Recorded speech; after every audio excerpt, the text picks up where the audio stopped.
Welcome to our channel. నమస్కారం. Kalvakuntla Kavitha target Kalvakuntla Chandrashekar Rao, TRS వ్యవస్థాపక అధ్యక్షులు, అధినేత, మాజీ ముఖ్యమంత్రి, 10 సంవత్సరాలు ముఖ్యమంత్రిగా పరిపాలించిన తండ్రిని టార్గెట్ చేస్తూ కల్వకుంట్ల కవిత అనేక విషయాలు బయటపెట్టారు. ఆంధ్ర కాంట్రాక్టర్ దగ్గర నుంచి 1400 కోట్ల రూపాయలు తీసుకుంటావా అంటూ సూటిగా తండ్రిని ప్రశ్నించారు. అన్న కేటీఆర్ని, బావ హరీష్ రావుని తీవ్రంగా విమర్శించారు. ఆమె ఎందుకు అంతలా రియాక్ట్ అయ్యారు, అంతలా స్పందించారు, తండ్రిని టార్గెట్ చేయడానికి గల కారణాలు ఏంటి తెలుసుకునే ప్రయత్నం చేద్దాం. విశ్లేషించడానికి మనతో పాటు ఉన్నారు సీనియర్ జర్నలిస్ట్ డివి శ్రీనివాస్ గారు. వారిని మరిన్ని విశేషాలు తెలుసుకుందాం. నమస్తే సార్. నమస్తే. కవిత టార్గెట్ చంద్రశేఖరరావు, కేసీఆర్ చాలా విషయాలు బయటపెట్టారు. తండ్రిని, అన్నని, బావని ముగ్గురిని కూడా దోషిస్తూ చాలా ఘాటు పదజాలం వాడారు. ఆమె అంతలా ఎందుకు రియాక్ట్ అయిందంటారు? ఆమె భ్రష్టాచార్ రాష్ట్ర సమితి, బీఆర్ఎస్కి బీజేపీ వాళ్ళు అప్పట్లో ఇచ్చినటువంటి డెఫినేషన్ ఏంటది? భ్రష్టాచార్ రాష్ట్ర సమితి అన్నారు. అంటే అదొక పరివార్ పార్టీ అన్నారు. ఇది ఫ్యామిలీ పార్టీ. ఇప్పుడు కవిత అయినా, లేకపోతే హరీష్ రావు అయినా, కేటీఆర్ అయినా, సంతోష్ రావు అయినా, కేసీఆర్ అయినా, ఎలా ఇవాళ కల్వకుంట్ల కుటుంబం గుప్పెట్లో ఆ పార్టీ నలిగిపోయింది. 10 ఏళ్ళు ఈ రాష్ట్రాన్ని పరిపాలించిన పార్టీ, 25 ఏళ్ల దాని ప్రస్థానం, 15 ఏళ్ల ఉద్యమ పార్టీ. ఆ రోజు కేసీఆర్ ఏమని చెప్పాడు? నా బిడ్డలిద్దరూ అమెరికాలో సెటిల్ అయిపోయారు, ఇక్కడ ఉన్నది నేను, నా బీబీ, మాకు ఎటువంటి కాంక్ష లేదన్నట్టుగా మాట్లాడితే జనం నమ్మారు. అతను వెంట నడిచారు. ఏదో తెలంగాణ తెచ్చింది అతనే అన్నటువంటి దీంట్లో ఆ పార్టీని గెలిపించారు. గెలిపించినా కూడా మిగతా పార్టీలన్నీ కబళిచ్చాడు. తెలుగుదేశం పార్టీ నుంచి లాక్కున్నాడు, కాంగ్రెస్ నుంచి లాక్కున్నాడు. కారణం ఏంటి? అభద్రత. తెలుగుదేశం నుంచి ఎప్పుడైనా నాకు ప్రమాదం ఉంది, అది బతుకుంటే నా పార్టీ బతకదు, కాంగ్రెస్ని చంపాలి, అటు ఇక్కడి నుంచి ఫిరాయింపులు, అక్కడి నుంచి ఫిరాయింపులు, లాక్కుని నిలబెట్టుకున్న పార్టీ కుప్పగూలింది. అంటే ఎందుకు కుప్పగూలింది? బీఆర్ఎస్ చేసిన అరాచకాలు, ఘోరాలు, అవినీతి కుంభకోణాలు. ఇవాళ ఈ విచారణలు, ఇప్పుడు ఈ కాళేశ్వరం కమిషన్, అరే అసలు అది కాళేశ్వరం కాదు, కూలేశ్వరం. ఆ రోజు హరీష్ రావు ఏమన్నాడు? అసలు నా పేరు హరీష్ రావు, నేను పేరు మార్చుకుంటా, కాళేశ్వరరావు అన్నాడు. ఆయన ఆ విధంగా పొగిడారు. ఇవాళ హరీష్ రావు ఇవాళ ఏంటి? అతను అసలు ట్రబుల్ షూటర్ కాదు, డబుల్ షూటర్ అని. ఇవాళ అతను అసలు నక్కజిత్తులు ఏది? అసలు మా నాన్న పార్టీ తెలుగుదేశం నుంచి బయటకు వచ్చినప్పుడు హరీష్ రావు లేడు, తెలుగుదేశం నుంచి బయటకు రావద్దన్నాడు అంటూ హరీష్ రావు గుట్టుమట్లన్నీ కవిత అయిపోయింది. అతని పాల వ్యాపారం, 100 కోట్లు పాల వ్యాపారంలో సంపాదించాడు. అధికారంలోకి రాగానే ఏంటి? మొత్తం పాలు, అటు గవర్నమెంట్ స్కూల్స్, హాస్టల్స్, ఇటు నారాయణ, చైతన్య అన్నిటికీ అతనే అమ్ముకున్నాడు. రైతుల దగ్గర కొన్నదేమో తక్కువకి, ఈ హాస్టల్స్కి అమ్ముకున్నదేమో ఎక్కువకి. అసలు ఎలా హరీష్ రావు కేసీఆర్ని అడ్డం పెట్టుకుని 100 కోట్లు సంపాదించాడో ఎవరు బయట పెట్టారు? కవిత బయట పెట్టింది. ఇప్పుడు ఈ రోజు కూడా వాటిని ఖండించలేదు హరీష్ రావు. కవిత చేసిన ఆరోపణలు అసలు ఎవ్వరూ మాట్లాడతారు. బీఆర్ఎస్ నుంచి ఎవరూ ఖండించలేకపోతున్నారు. ఇప్పుడు మాధవరం కృష్ణారావు మనం చూసాం, కవిత చేసిన ఆరోపణలు, అతని ల్యాండ్ స్కామ్స్ ఆధారాలతో బయట పెడితే, కవితను వ్యక్తిగతంగా దాడి చేస్తే ఏంటి?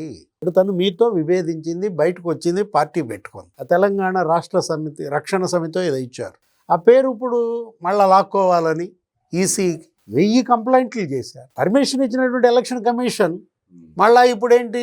మళ్ళీ వెనకేసి ఆ పేరు కాకుండా ఇంకో ప్రత్యామ్నాయం ఇవ్వమని ఆమె ఏదో లీగల్ ఫైట్ చేస్తారు. అసలు ఎలా అయినా కవితను ప్రజల్లోకి వెళ్ళనీయకుండా అడ్డు తొలగించే కుట్ర. అసలు ఇవాళ కవితకి ప్రమాదం పొంచి ఉంది. కవితకి ఏదన్నా జరిగితే దానికి కారణం వీళ్ళే, కల్వకుంట్ల కుటుంబమే అవుద్ది. ఆవిడ స్పష్టంగా నన్ను చెప్తోంది, వాళ్ళిద్దరూ దున్నపోతులాగా వ్యవహరిస్తున్నారు, నన్ను నిలవరించే ప్రయత్నం చేస్తున్నారు, నన్ను ఆపటం మీ తరం కాదు అంటాను. ఇప్పుడు తను ఒక పార్టీ పెట్టుకుంది, దానికేమో కొన్ని సిద్ధాంతాలు తీసుకుంది. ఏదో విద్య, వైద్యం, ఉపాధి, ఈ మూడింటిని ప్రభుత్వ పరంగా ఏ విధంగా చేయాలంటూ తను కొన్ని సిద్ధాంతాలు ఏవో చెప్తాను. ప్రజలు వింటారు, ఆమె కావాలనుకుంటే ఓటేస్తారు. మీరెందుకు ఆమె వ్యక్తిత్వం హననం చేస్తున్నారు? అరే ఆ సోషల్ మీడియాలో పోస్టులు ఏంటంటే పెట్టిస్తోంది ఎవరు? కేటీఆర్ కాదా? సరే, ఇక్కడ పోలిక చూస్తే మనం జగన్మోహన్ రెడ్డి ఎలా అయితే షర్మిల మీద దాడి చేపించాడో, తల్లి మీద దాడి చేపించాడో, అలాగే కేటీఆర్ కూడా అలాగే చెల్లి మీద దాడి చేపిస్తున్నాడు. అంటే ఇద్దరు ఒక దగ్గర నుంచి ఆపరేషన్ చేస్తున్నట్టు ఉంది వ్యవహారం అంతా. ఇద్దరికీ ఒకటే సోషల్ మీడియా. అటు అక్కడ వైఎస్ఆర్ కాంగ్రెస్ అయినా, ఇక్కడ ఈ బీఆర్ఎస్ అయినా చూసేది వాళ్లే. ఇది చెవిరెడ్డి భాస్కర్ రెడ్డి ఈ మొత్తం అతను అప్పచెప్పారు, అతనే ఆర్గనైజ్ చేస్తున్నాడు అన్ని.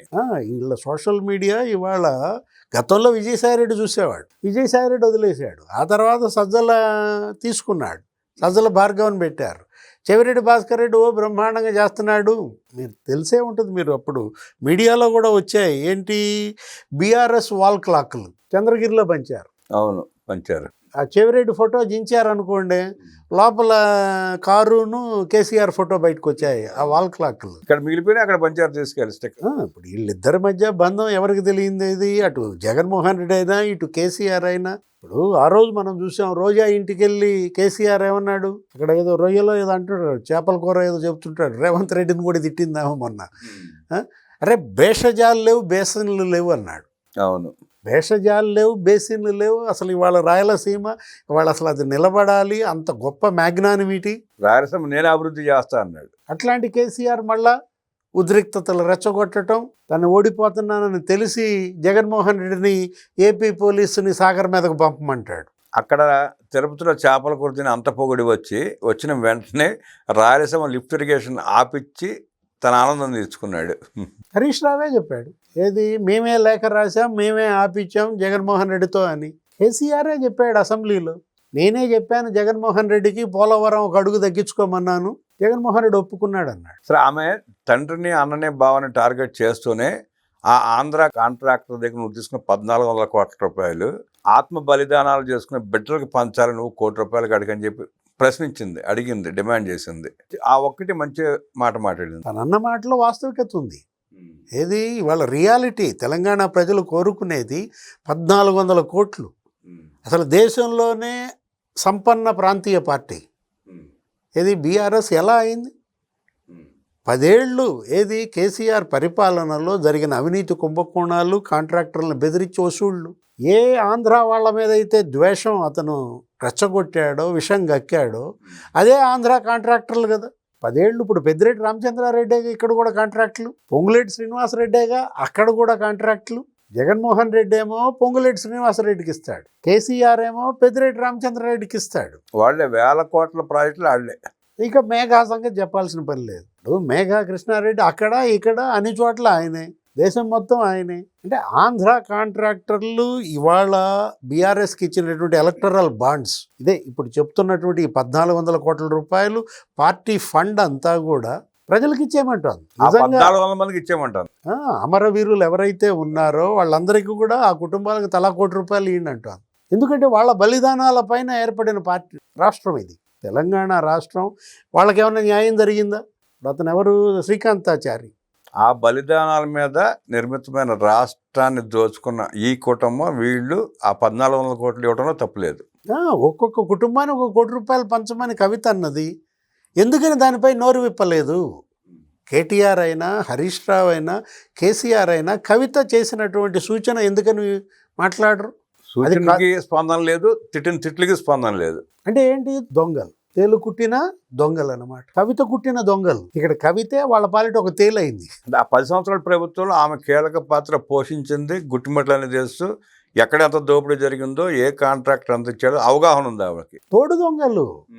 ఇప్పుడు మీరు గుర్తుండే ఉంటుంది, విజయసాయిరెడ్డి అక్కడ ఏపీ లిక్కర్ స్కాము పట్టించింది ఎవరు?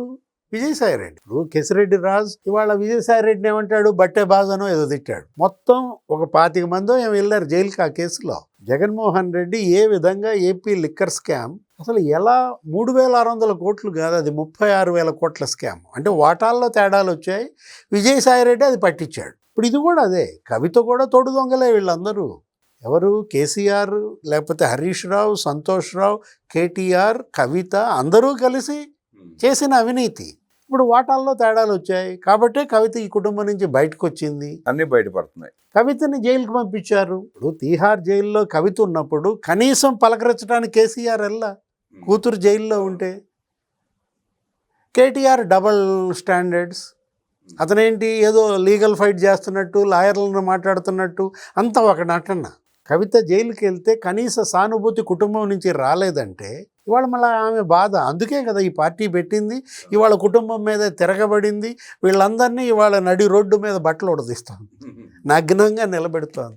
ఇక్కడ కవిత ఇవాళ కల్వకుంట్ల కుటుంబం అని కాదు ఇక్కడ చూడాల్సింది. తెలంగాణ ప్రజలు విఘ్నులు, ఆంధ్ర ప్రజలు వేరు, తెలంగాణ ప్రజలు వేరు. వీళ్ళు ఏంటంటే కొద్దిగా అమాయకత్వం, కొద్దిగా బోళాతనం ఉంటుంది, కానీ అవినీతిని క్షమించరు, ఇది అణిచివేతను అసలు సహించరు. వాళ్ళు తిరగబడింది తెలంగాణ తెచ్చుకున్నది బలిదానాల పైన. అట్లాంటిది అమరవీరుల బలిదానాలతో ఏర్పడినటువంటి తెలంగాణ ఏం జరిగింది 10 ఏళ్లలో? అమరవీరుల కుటుంబాలకు న్యాయం జరిగిందా? అమరవీరుల స్మారక స్తూపం పెడితే అక్కడ సెక్రటేరియట్ ఎదురుగా ఇంతవరకు అది ప్రారంభించాల. మరి దారుణం కదండి. ఇప్పుడు ఆ కట్టినటువంటి ఆ స్మృతి చిహ్నాన్ని కనీసం ప్రారంభోత్సవం చేయలేకపోయారంటే వీళ్ళకు ఉందా?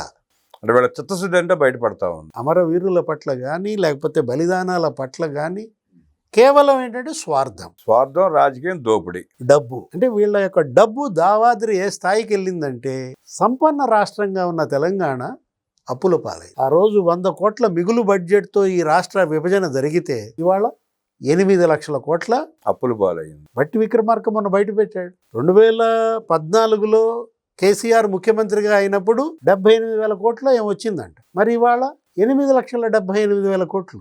ఏం చేశాడు 8 లక్షల కోట్లు?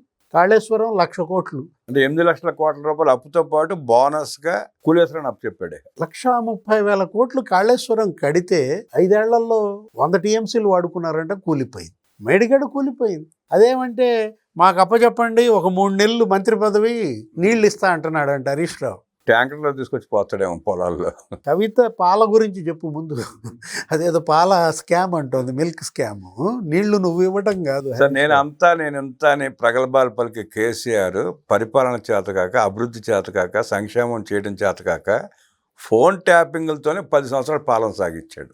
అదే అసలు మరి హీనం. టెలిఫోన్ ట్యాపింగే కదా, నీచం అన్నమాట. ఏది అంటే ఎంత అభద్రతో చూడండి. అంటే అటు తెలుగుదేశాన్ని ఇటు కాంగ్రెస్ని ఫిరాయింపులు లాక్కుని వాళ్ళకి మంత్రి పదవులు ఇచ్చి అయినా కూడా అతనిలో అభద్రత పోలేదంటే అక్కడ అర్థం అవట్లా.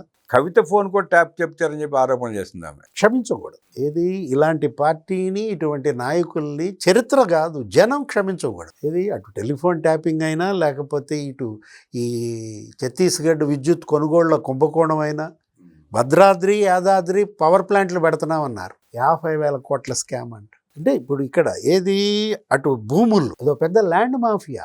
వాళ్ళు చేసింది ఏంటంటే ఏది ఇప్పుడు మొత్తం భూములన్నీ ఆక్రమించి పారేశారు హైదరాబాద్ చుట్టుపక్కల. వాళ్ళ ప్రజలు మేల్కొన్నారు, వాళ్ళ తెలంగాణ ప్రజలు. అందుకే ఆ పార్టీని భూస్థాపితం చేశారు, 3rd ప్లేస్కి పంపించారు. వాళ్ళు 2 జాతీయ పార్టీలు తెలంగాణను ఆక్రమించేశాయి. మొన్న పార్లమెంట్ ఎన్నికల్లో మనం చూసాం, స్పష్టంగా తేలిపోయింది. ఏది బీజేపీ లేకపోతే కాంగ్రెస్ చెరో 8 సీట్లు వాళ్ళు కొట్టుకున్నటువంటి పరిస్థితుల్లో ఇక్కడ కాంగ్రెస్కి ప్రత్యామ్నాయంగా బీజేపీయే తప్ప బీఆర్ఎస్ కాదండి.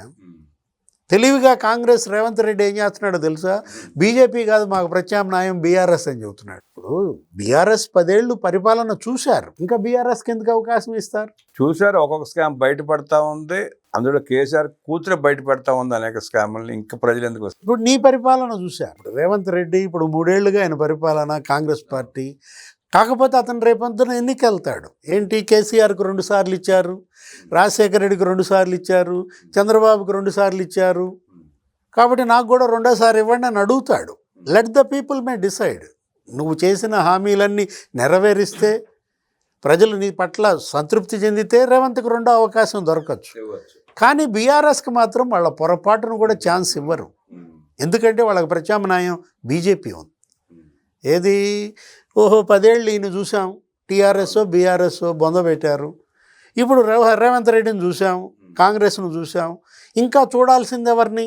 బీజేపీని. కేంద్రంలో అధికారంలో ఉంది, కేంద్ర ప్రభుత్వం రాష్ట్ర ప్రభుత్వాలు ఒకటే పార్టీ ఉంటే అభివృద్ధి ఎలా జరుగుతుందో ఒకటి చూస్తున్నారు. కాబట్టి ప్రజలు అవకాశం మొగ్గు చూపే అవకాశం. ఏది ఆంధ్రప్రదేశ్ ఇవాళ డబుల్ ఇంజన్ సర్కార్, అక్కడ బీజేపీ ఇక్కడ బీజేపీ ఉండటం వల్ల ఏ విధంగా ఇవాళ ఆంధ్రప్రదేశ్ మరి వెంటిలేటర్ మీద ఉన్న రాష్ట్రం ఇవాళ అసలు నంబర్ 1 ప్లేస్కి ఎలా వెళ్తోందో కనపడుతున్న పరిస్థితుల్లో, ఎట్టి పరిస్థితుల్లో ఇవాళ తెలంగాణ ప్రజల ముందున్న కర్తవ్యం ముందు ఏది జాతి సంపద కాపాడుకోవటం, 2 జాతి పరిరక్షకులు ఎవరో తెలుసుకోవటం. బీఆర్ఎస్ నుంచి రాష్ట్రాన్ని కాపాడుకోవాల్సిన ఆవశ్యకత, బాధ్యత ప్రజల మీదే ఉందంటూ విశ్లేషించిన డివి శ్రీనివాస్ గారికి ధన్యవాదాలు తెలియజేస్తే నమస్కారం.